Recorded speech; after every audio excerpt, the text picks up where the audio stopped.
But before we end this, we probably went over 1 hour. What are we at? Oh, 1:15, perfect.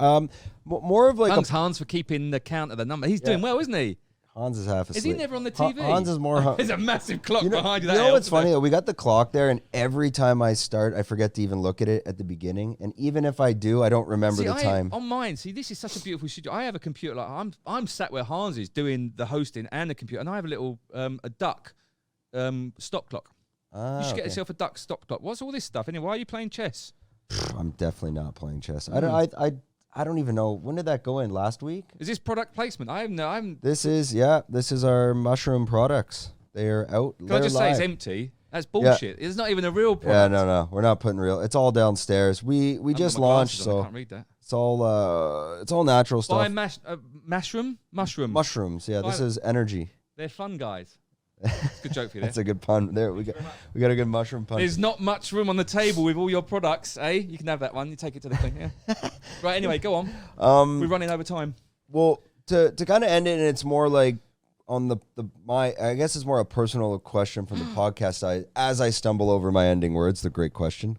Let's clean that up. But do you have when you bring on a guest?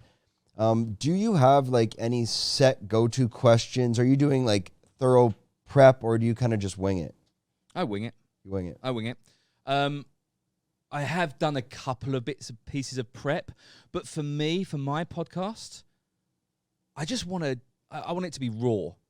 I hardly do. I don't edit very much. One, because I'm lazy, but two, I just want it to be so raw. I want it to be a conversation you're having with mates in a coffee shop. So when I send people the prep, I say, look, here are some of the questions we're going to ask. Not in any particular order, but the main question is, when did you get to Phuket? Why did you come here? And then we see what flows with it. And we do have a couple of set questions, but it depends who the person is and what business they're in. And it's the great thing for my podcast, you have Russell to bounce off of. And he is a smart, intelligent guy. A lot more than I am, and understands life a bit better. So he'll come up with different questions I come up with. I mean, I'm thinking of jokes and thinking about, oh, that was funny, what I'm going to ask about that. And the same as you, go off on different tangents and different things. But yeah, we don't really have anything go-to. There's no like these, you have the go-to question when that guest comes in and you've kind of planned it out. Maybe a little bit. I mean, we had DJ Kimmy on, who's a beautiful, beautiful, beautiful Thai DJ. I had a couple of go-to questions, but only because I was a DJ and I knew what pissed me off as a DJ. Like people asking you to play a song but having no idea what the song was called, people singing the song to you, people putting their drinks on your DJ booth, people trying to talk to you when you're mid-mix. But that's only because I've done that. The only people I've really prepped for, I would say, would be the mental health ones. I had a life coach come in. I just didn't know. I'd never met him before and didn't know anything about him. So I did a little bit of prep. But like, I go on his website, have a quick look. Right, that's it. And a lot of it just flows. Yeah, I think it really depends on the guest. Like for you, I didn't want to do prep because I know you've been here so long and I've been here that it's going to flow. But when you're sometimes you get people coming on the island that have only been here a week. You need to do a bit of prep because you don't have any connection there. No, I agree. And I think for ours, we've done a couple where we've had no connection at all. But there is always a connection somewhere. And I think that the fact that I've been here 16 years, Russell I think has been here 17 years, there's going to be somewhere our lives have crossed somehow. I don't know how that paths are, but they might have crossed, or we might know their friend or their friend. There's only been a couple that we have nothing at all that we've in common or anything. But they're still interesting. They're still fun. Yeah, and it's good to kind of, it's like, again, the conversation at the coffee shop. I always say, like, having a drink at the local bar. It's you meet someone there and you just, that's the conversation. Absolutely, and who knows what's going to come up. And I don't like, I remember when I was on the radio, and I know we're running over, so I'll be brief. It's okay. I used to plan questions as well, and the problem when you plan questions, guests come in. So when did you get here? I got here and it was nice. It was a great day. Okay, and then what happened after that? Well, that's not on my question list. I haven't prepared that question. And so that's why I don't want to prepare questions. And they don't flow as well. Yeah, just let it. I mean, on my radio show, I used to interview chefs, and it was like, okay, sometimes you just have to come up with the questions.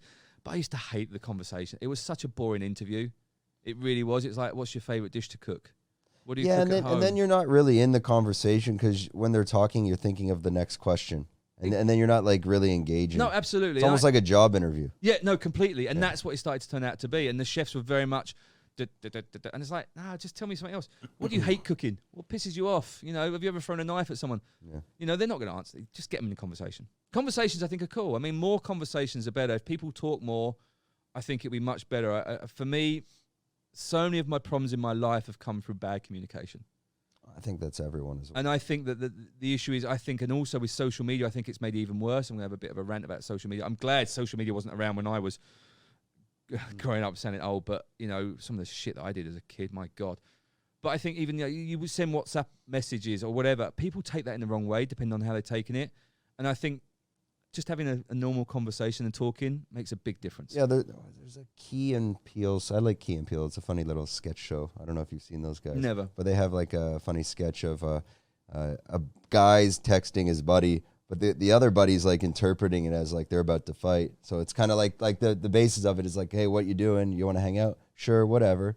So he's just saying sure, whatever. The guy's reading is like, sure, what? Yeah, you're taking it in the wrong way. Yeah, you take it out of context and especially for business. That's why I send a lot of voice notes and people hate it because I feel that like sometimes when you just write something short, Hans is like, fuck that guy, he's sending me 1 minute voice notes. But you don't want to lose that context of coming across the wrong way as well. I agree, and I think it's a lot easier to send voice text. Yeah. Although I have to be very careful. I have a private WhatsApp chat with Russell and a couple of other people that stuff can't ever go out. Yeah. You got to be careful. Yeah. Well, I think there's like, I don't know, I'm a big Curb Your Enthusiasm fan, like Larry David. I think there's a certain like, there's the WhatsApp, let's say, voice note like rule, like I'm a problem with it, but like don't send a 3-minute voice note. Don't send 10, 20-second ones. Like there has to be the cutoff rule of You've like got rules. You've got rules on your voice messages. I think there's rules on them. No, yeah, no, I don't follow any of them. I don't follow any of them.